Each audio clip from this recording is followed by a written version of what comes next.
आज देश में स्वतंत्रता सेनानी नेताजी सुभाष चंद्र बोस की 125वीं जयंती मनाई जा रही है। प्रधानमंत्री नरेंद्र मोदी ने सुभाष चंद्र बोस की जयंती पर उन्हें श्रद्धांजलि दी और ट्वीट करते हुए कहा, महान स्वतंत्रता सेनानी और भारत माता के सच्चे सपूत नेताजी सुभाष चंद्र बोस को उनकी जन्म जयंती पर सत नमन। कृतज्ञ राष्ट्र देश की आजादी के लिए उनके त्याग और समर्पण को सदा याद किया जाएगा। आगे पीएम मोदी ने नेताजी सुभाष चंद्र बोस की जयंती को पराक्रम दिवस मनाने को कहा है।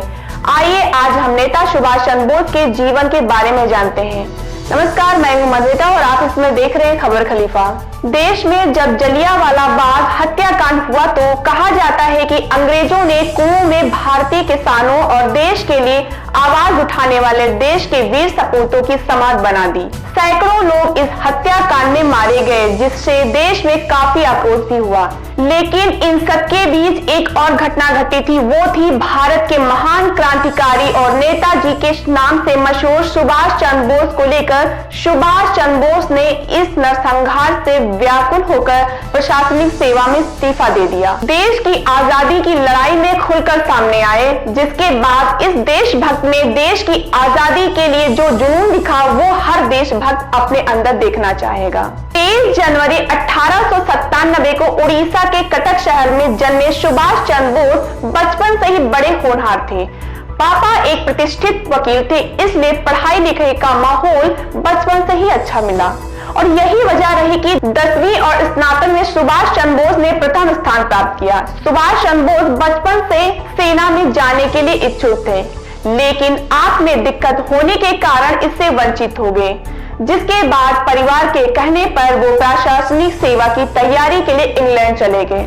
साल 1920 में सुभाष चंद्र बोस ने पहली बार प्रशासनिक सेवा के लिए आवेदन किया और पहली बार ही न केवल पास हुए बल्कि चौथा स्थान भी हासिल किया।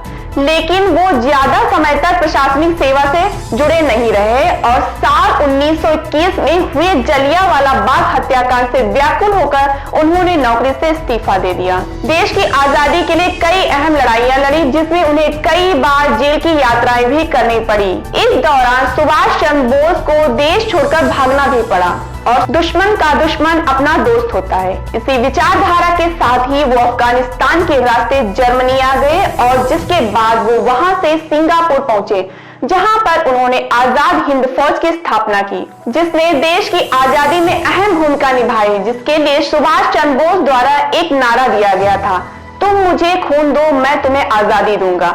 बहरहाल द्वितीय विश्व युद्ध में जापान और जर्मनी के हार के साथ के कारण आजाद हिंद फौज का सपना पूरा नहीं हो सका, लेकिन इससे देश की आजादी की उम्मीद और ज्यादा मजबूत हो गई। नेताजी बहुत ही महत्वाकांक्षी प्रवृत्ति के व्यक्ति थे और मदद मांगने के लिए जब जर्मनी गए तो उनकी महत्वाकांक्षा को ही देखते हुए जर्मनी के तानाशाह हिटलर ने उन्हें नजरबंद करने का आदेश दे दिया था, क्योंकि हिटलर को लगा कि आगे चलकर ये व्यक्ति हमारे ऊपर भी शासन कर सकता है।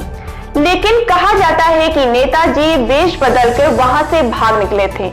नेताजी के जीवन से जुड़े ऐसे कई किस्से हैं। कहा जाता है एक बार जब वो इंग्लैंड में पढ़ने गए तो वहां प्रोफेसर ने भारतीयों को लेकर नस्ल भेदी टिप्पणी कर दी, जिस तरह से सुभाष चंद्र बोस ने पूरे क्लास के सामने प्रोफेसर को थप्पड़ जड़ दिया था।